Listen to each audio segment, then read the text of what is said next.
When do you make the tough decision of realizing a boat can't take any more passengers without sinking? Do you allow your emotions to keep letting the boat fill up until it sinks and everyone perishes?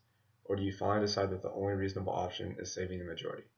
Hello, my name is James O'Connor, and I disagree with the New York Times editorial titled "Europe Must Reform Its Deadly Asylum Policies" claim, which advocates for the former without realizing the consequences of allowing an endless stream of refugees into Europe. I am going to refute several aspects of the editorial and also expand upon where the editorial fell short in explaining the consequences of allowing so many people into Europe. This editorial is clearly based on emotion, citing several recent tragedies involving the refugees and also stating that Europe has a moral obligation to take the refugees in. Europe's only obligation is to its people. Europe needs to take care of its own first, just like a family takes care of its own first. It's not immoral, it's human nature. If any country has a moral obligation to take the refugees in, it would be countries such as Saudi Arabia, the United Arab Emirates, Iran, or any of the other Muslim-dominated countries which have a cultural and religious background similarity with the refugees.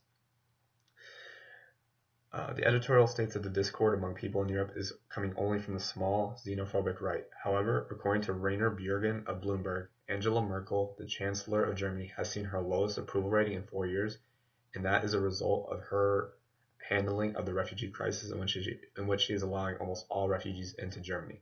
This shows that the German people don't want all the refugees in their country. The editorial also says action is needed to be taken for the refugees and for the political stability of the EU, but has no mention of the people of Europe themselves and the effects this crisis is having on them. According to Giles Sheldrick of the Daily Express, he has found out it costs British taxpayers £726,000 a day to house and feed the refugees.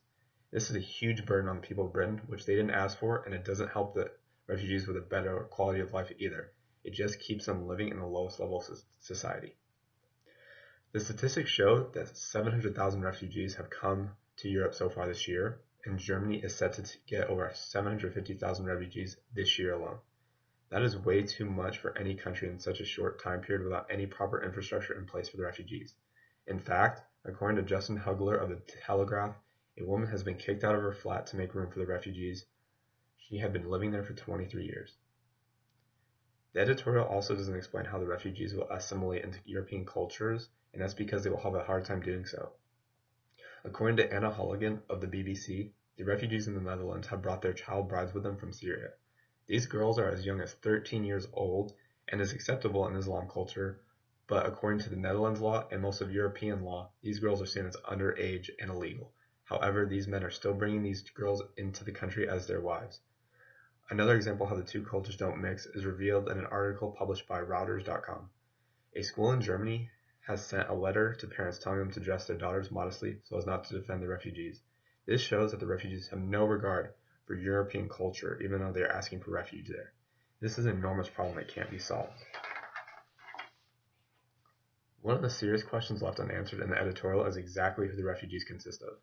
According to an article in the Daily Express by Aaron Brown, ISIS has reportedly smuggled in thousands of militants into Europe disguised as refugees. While we should be asking for more screening and venting of the refugees to check the background, the editorial argues for fewer barriers of entry, which is reckless and dangerous to the security of Europe. In conclusion, I have refuted the main points of the editorial and gave evidence of why Europe needs to stop the endless flow of refugees and explain the consequences if the flow continues. Look, there is obviously a tragedy going on in the Middle East. Millions have either died or are trying to escape death. They are trying to go anywhere they can for refuge. The refugees have every right to live just as much as I do, but the European people have every right to say no. This doesn't make Europe immoral, it just means they don't want the boat to sink. Thank you.